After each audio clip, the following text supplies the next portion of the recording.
Morning students. आज का हमारा टॉपिक है राज्यपाल। तो आइए शुरू करते हैं। सबसे पहली बात हम करते हैं कि राज्यपाल की नियुक्ति किस तरह से की जाती है और राज्यपाल की नियुक्ति कौन करता है। तो राज्यपाल की नियुक्ति राष्ट्रपति के द्वारा की जाती है और हम जानते हैं कि हमारे देश में संघात्मक शासन व्यवस्था और एकात्मक शासन व्यवस्था का सम्मिश्रण है और राज्यपाल जो है वो एक तरीके से केंद्र सरकार के प्रतिनिधि के रूप में भी कार्य करता है। तो हमारे देश में ये व्यवस्था की गई है कि राज्यपाल की जो नियुक्ति है वो राष्ट्रपति के द्वारा की जाती है और राज्यपाल की नियुक्ति के संबंध में एक आयोग बनाया गया था, सरकारिया आयोग। सरकारिया आयोग ने इस संबंध में कुछ सिफारिशें की और उन सिफारिशों को इसमें अपनाया गया है। तो राज्यपाल की नियुक्ति के संबंध में सरकारिया आयोग और उसके द्वारा की गई जो सिफारिशें हैं वो बहुत अधिक मायने रखती हैं।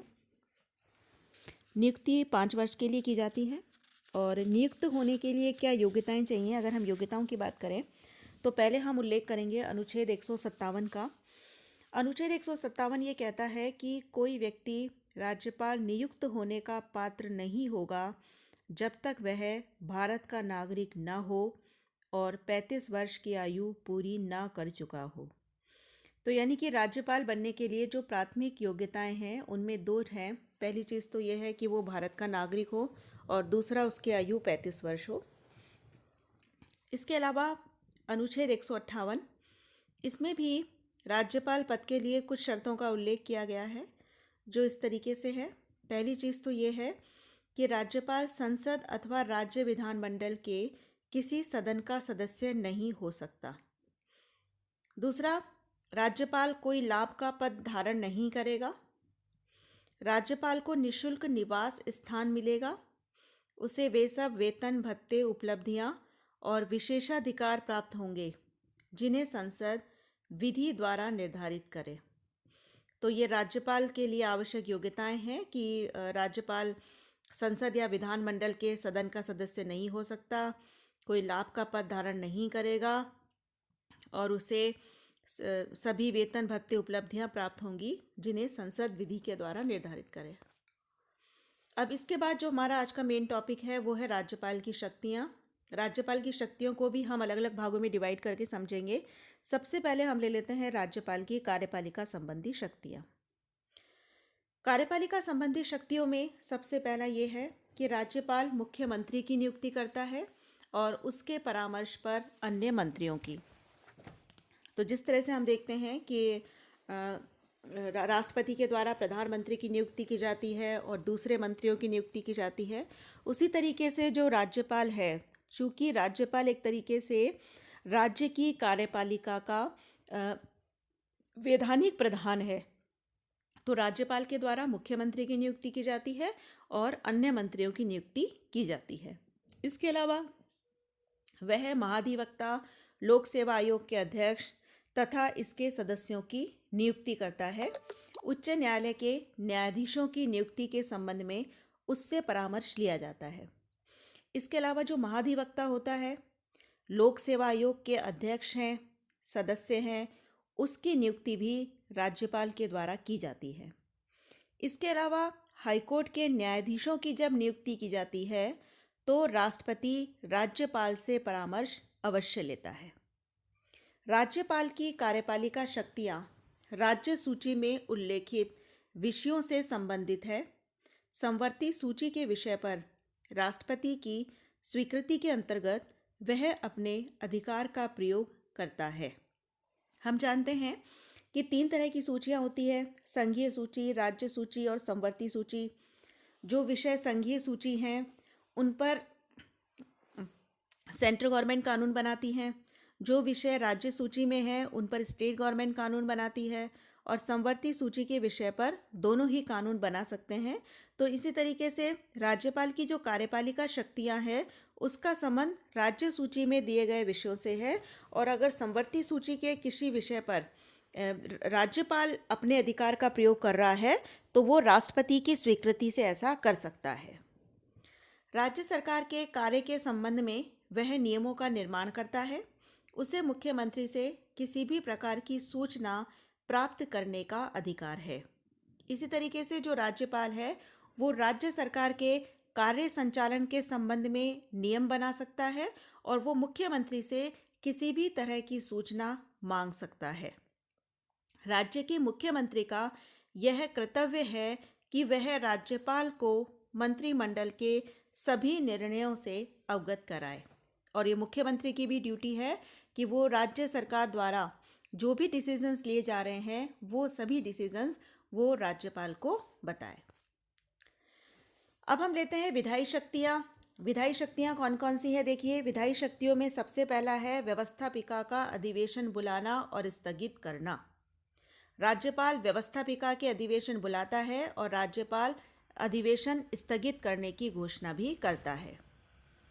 इसके अलावा व्यवस्थापिका के निम्न सदन को विघटित करना। व्यवस्थापिका का निम्न सदन यानी कि विधानसभा, तो राज्यपाल मुख्यमंत्री के परामर्श पर विधानसभा को भंग कर सकता है। आम चुनाव के बाद विधानमंडल की पहली बैठक में एक या दोनों सदनों को किसी विधेयक के बारे में संदेश भेजना। जब आम चुनाव के बाद विधानमंडल की बैठक होती है तो विधानमंडल की बैठक में वो दोनों सदनों को किसी विधेयक के बारे में संदेश भेज सकता है। राज्य विधानमंडल द्वारा पारित विधेयक पर राज्यपाल की स्वीकृति आवश्यक है। राज्य विधानमंडल के द्वारा जो भी विधेयक पारित किए जाते हैं वो विधेयक तभी कानून बनेंगे जबकि उस पर राज्यपाल सिग्नेचर कर देता है। यदि राज्यपाल चाहे तो वो विधेयक को अस्वीकार कर सकता है या उसको पुनर्विचार के लिए वापस विधानमंडल को लौटा सकता है। यदि विधानमंडल दूसरी बार उस विधेयक को पारित कर देती है तो फिर राज्यपाल को अपनी स्वीकृति देनी ही होती है। यद्यपि यदि वो चाहे तो वो कुछ विधेयकों को राष्ट्रपति की स्वीकृति के लिए भी सुरक्षित रख सकता है। इसके बाद नेक्स्ट है अध्यादेश जारी करना। तो जब विधानमंडल की बैठक नहीं हो रही हो उस समय राज्यपाल अध्यादेश जारी कर सकता है और यह अध्यादेश विधानमंडल की बैठक प्रारंभ होने के 6 सप्ताह बाद तक सक्रिय रहते हैं और यदि 6 सप्ताह पहले ही विधानमंडल चाहे तो वो उस अध्यादेश को अस्वीकृत करने का प्रस्ताव पारित कर सकती है। राज्य विधान परिषद के सदस्यों को ऐसे लोगों में से मनोनीत करता है जिन्हें साहित्य, कला, विज्ञान, सहकारिता आंदोलन तथा समाज सेवा के क्षेत्र में विशेष तथा व्यवहारिक ज्ञान हो। जो राज्यपाल होता है वो विधान परिषद में भी सदस्यों को मनोनीत करता है। विधान परिषद के जो 1/6 सदस्य हैं वो राज्यपाल के द्वारा मनोनीत किए जाते हैं और ये सदस्य ऐसे होते हैं जिन्हें साहित्य, कला, विज्ञान, सहकारिता आंदोलन या समाज सेवा के क्षेत्र में विशेष ज्ञान प्राप्त हो। इसके अलावा जो विधानसभा होती है उस विधानसभा में भी एंग्लो इंडियन कम्युनिटी के सदस्यों को मनोनीत कर सकता है। तो ये विधायी शक्तियां हैं। विधायी शक्तियों के बाद अब हम चर्चा कर लेते हैं वित्तीय शक्तियों की। वित्तीय शक्तियों में सबसे पहला है राज्य विधानसभा में राज्यपाल की पूर्व स्वीकृति के बिना कोई भी धन विधेयक प्रस्तुत नहीं किया जा सकता। जब तक राज्यपाल स्वीकृति नहीं देता तब तक राज्य विधानसभा में कोई भी धन विधेयक प्रस्तुत नहीं किया जा सकता। वह व्यवस्थापिका के समक्ष प्रति वर्ष बजट प्रस्तुत कराता है तथा उसकी सिफारिश के बिना किसी भी प्रकार की अनुदान की मांग नहीं की जा सकती। हर वर्ष व्यवस्थापिका के समक्ष बजट प्रस्तुत कराने का कार्य राज्यपाल करता है और जब तक राज्यपाल सिफारिश नहीं करता किसी भी प्रकार की अनुदान की मांग नहीं की जा सकती। राज्य की संचित निधि राज्यपाल के ही अधिकार में रहती है। जो संचित निधि होती है उस पर राज्यपाल का ही अधिकार रहता है और विधानमंडल से स्वीकृति की अपेक्षा में वह इस निधि से किसी भी प्रकार की व्यय की अनुमति दे सकता है और राज्यपाल यदि चाहे तो वो राज्य की संचित निधि में से व्यय करने की अनुमति प्रदान कर सकता है। तो ये राज्यपाल की वित्तीय शक्तियां हैं। नेक्स्ट है न्यायिक शक्तियाँ। अब हम न्यायिक शक्तियों की बात करें तो देखिए, अनुच्छेद 161 के अनुसार जिन विषयों पर राज्य की कार्यपालिका शक्ति का विस्तार होता है, उन विषयों संबंधी किसी विधि के विरुद्ध अपराध करने वाले व्यक्तियों के दंड को राज्यपाल कम कर सकता है, स्थगित कर सकता है, बदल सकता है तथा क्षमा कर सकता है। तो जिन विषयों का संबंध राज्य की कार्यपालिका शक्तियों से है, अगर उन विषयों के संबंध में कोई व्यक्ति अपराध करता है, तो राज्यपाल को यह अधिकार है कि वो दंड को कम कर सकता है, स्थगित कर सकता है, बदल सकता है या चाहे तो क्षमा भी कर सकता है। इसके बाद विविध शक्तियां और अन्य कौन सी शक्तियां हैं राज्यपाल की? तो राज्यपाल की शक्तियों में, अन्य शक्तियों में आता है कि एक तो राज्यपाल जो राज्य लोक सेवा आयोग है उसका वार्षिक प्रतिवेदन, उसकी वार्षिक रिपोर्ट और राज्य की आय व्यय के संबंध में महालेखा परीक्षक का प्रतिवेदन प्राप्त करता है और उन्हें विधानमंडल के समक्ष रखता है। यानी कि जो आरपीएससी है, राज्य लोक सेवा आयोग है, और जो महालेखा परीक्षक है उसका प्रतिवेदन होता है राज्य के आय व्यय से संबंधित। तो ये दोनों जो रिपोर्ट्स हैं ये राज्यपाल के सामने, ये दोनों रिपोर्ट राज्यपाल को देते हैं और फिर राज्यपाल इनकी रिपोर्ट विधानमंडल के सामने रखता है।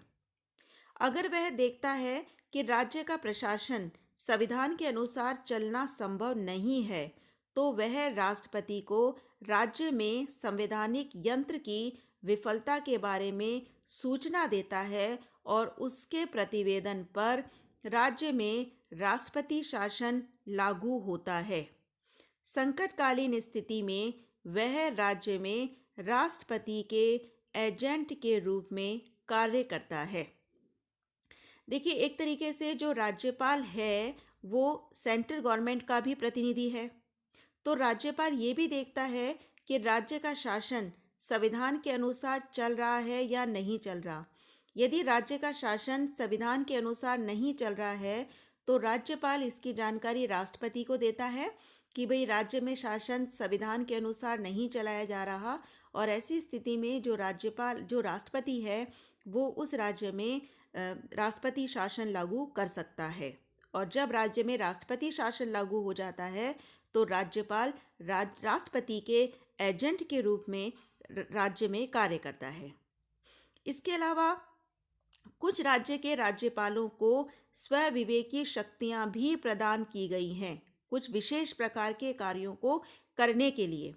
और इस संबंध में ये 5 राज्य हैं जिसका हमें ध्यान रखना है कि असम, मेघालय, नागालैंड, त्रिपुरा और अरुणाचल प्रदेश, इन राज्य के राज्यपालों को स्वविवेकी शक्तियां प्रदान की गई हैं। इनके पास कुछ ऐसी शक्तियां हैं जिनका प्रयोग ये अपने स्वविवेक से कर सकते हैं। तो ये आज हमने राज्यपाल की शक्तियां डिस्कस की। राज्यपाल और राष्ट्रपति की शक्तियों में काफ़ी समानताएं हैं। इससे पहले हमने राष्ट्रपति की शक्तियां भी देखी थी। और देखिए, जो राज्यपाल है, चूँकि हमारे देश में संसदात्मक शासन व्यवस्था है और देश में संसदात्मक शासन व्यवस्था होने के साथ ही राज्यों में भी संसदात्मक शासन व्यवस्था है। और राज्य में संसदात्मक शासन व्यवस्था होने के कारण जो राज्यपाल है वो राज्य का केवल वैधानिक प्रधान है, या हम यूँ कहें कि राज्यपाल राज्य की कार्यपालिका का एक औपचारिक प्रधान है, एक नाम मात्र का प्रधान है। तो राज्यपाल की ये जो शक्तियाँ हैं, ये कुछ शक्तियाँ ऐसी हैं जो राष्ट्रपति की शक्तियों के समान ही हैं, और उसकी ये शक्तियाँ केवल एक औपचारिक शक्तियाँ हैं। व्यवहार में इनका प्रयोग उसके द्वारा नहीं किया जाता है। कुछ साम्यताएं भी है राष्ट्रपति और राज्यपाल की शक्तियों में, और कुछ अंतर भी हम देख सकते हैं। तो जब हम राज्यपाल की शक्तियाँ पढ़ें तो हम उसे राष्ट्रपति से कंपेयर करते हुए अगर देखते हैं तो हमें वो अच्छे से समझ में आ जाएंगी। जैसे न्यायिक शक्तियाँ हैं या वित्तीय शक्तियाँ हैं, विधायी शक्तियाँ हैं, कार्यपालिका शक्तियाँ हैं, तो राज्यपाल और राष्ट्रपति की शक्तियों को हमें कंपैरिजन करते हुए अगर हम देखते हैं तो हम इसको एक अच्छे से हम इसे समझ सकते हैं। तो आज हमने राज्यपाल की शक्तियाँ डिस्कस की है। आई होप आप इसे समझ पाए होंगे। Thank you.